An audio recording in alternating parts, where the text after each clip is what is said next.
आज Doubtnut app download करें। Doubtnut पर अपने सभी गणित, रसायन विज्ञान, भौतिक विज्ञान और जीव विज्ञान के डाउट्स का करो सफाया। बस प्रश्न की फोटो खींचो, एक ही प्रश्न को क्रॉप करो और तुरंत वीडियो सोल्यूशन पाओ। अभी डाउनलोड करें। हेलो स्टूडेंट्स, प्रश्न है जब 100 वोल्ट डीसी एक कुंडली के सिरों पर लगाई जाती है तो इसमें 1 एम्पियर धारा बहती है। जब उसी कुंडली के सिरों पर 50 हर्ट्ज की 100 वोल्ट एसी लगाई जाती है तो केवल 0.5 एम्पियर धारा बहती है। कुंडली के ए प्रतिरोध, बी प्रतिबाधा और सी प्रेरकत्व निकाले। ठीक है, तो यहाँ चित्र में क्या क्या है, यहाँ एक कुंडली लिए हैं जिसका प्रेरकत्व L है तथा इसका आंतरिक प्रतिरोध R है। ठीक है, इसको 100 वोल्ट के डीसी सप्लाई से जोड़ दिए हैं जिससे धारा 1 एम्पियर की प्रवाहित हो रही है। ठीक है, उसी प्रकार यहाँ चित्र में क्या क्या है, एक कुंडली लिए हैं जिसका प्रेरकत्व L है तथा आंतरिक प्रतिरोध R है। ठीक है, इसको क्या किया है, एक 100 वोल्ट के एसी सप्लाई से जोड़ दिए हैं जिससे धारा 0.5 एम्पियर प्रवाहित हो रही है।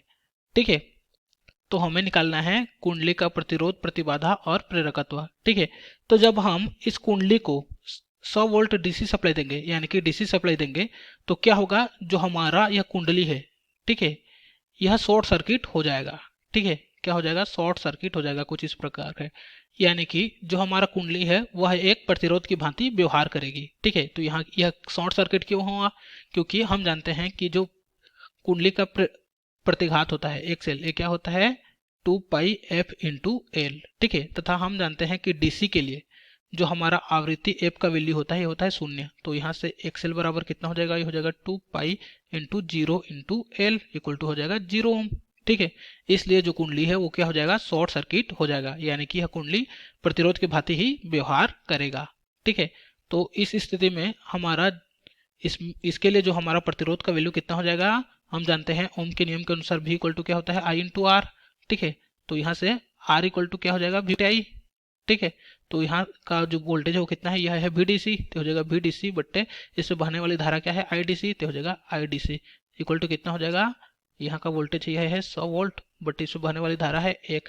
ठीक है, तो यहाँ का प्रतिरोध कितना हो जाएगा, प्रतिरोध हो जाएगा A का वैल्यू हमारा कितना 100 ओम। ठीक है, तो ये हो जाएगा प्रतिरोध का मान, तथा हमें और क्या ज्ञात करना है, हमें ज्ञात करना है प्रतिबाधा और प्रेरकत्व का मान। ठीक है, तो यहाँ क्या क्या है, इसी कुंडली को हम लोग एक एसी सप्लाई से जोड़ दिए हैं। ठीक है, तो इसके लिए जो हमारा प्रतिबाधा का मान होगा वो क्या होगा, प्रतिबाधा Z बराबर ये होता है VRMS बट्टे ये होता है IRMS। ठीक है, तो यहाँ क्या होता है, ये हमारा होता है एसी वोल्टेज और ये होता है एसी करंट।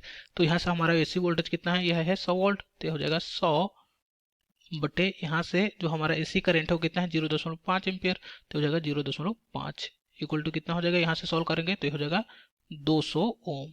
ठीक है, तो प्रतिबाधा जेड का मान कितना गया, यह गया 200 ओम। ठीक है, तो ये हो जाएगा बी का आंसर। तथा हमें और क्या पूछा गया है, हमें पूछा गया है प्रेरकत्व। तो यहाँ से हमारा इस एसी परिपथ के लिए, ठीक है, यानी कि इस कुंडली को जब हम एसी वोल्टेज स्रोत से जोड़े हैं, ठीक है, तो इस कंडीशन में जो हमारा प्रेरकीय प्रतिघात होगा वो क्या होगा, एक्स एल इक्वल टू हो जाएगा 2 पाई एफ इंटू एल। ठीक है, तो यहाँ से एल इक्वल टू कितना हो जाएगा, एल इक्वल टू हो जाएगा एक्स एल बटे 2 पाई एफ। ठीक है, जहाँ एफ क्या होती है, एफ होता है हमारा आवृत्ति जिसका वैल्यू कितना है, यह है 50 हर्ट्ज। ठीक है, तो यहाँ से हमें क्या ज्ञात करना पड़ेगा, एक्सएल का वैल्यू ज्ञात करना पड़ेगा।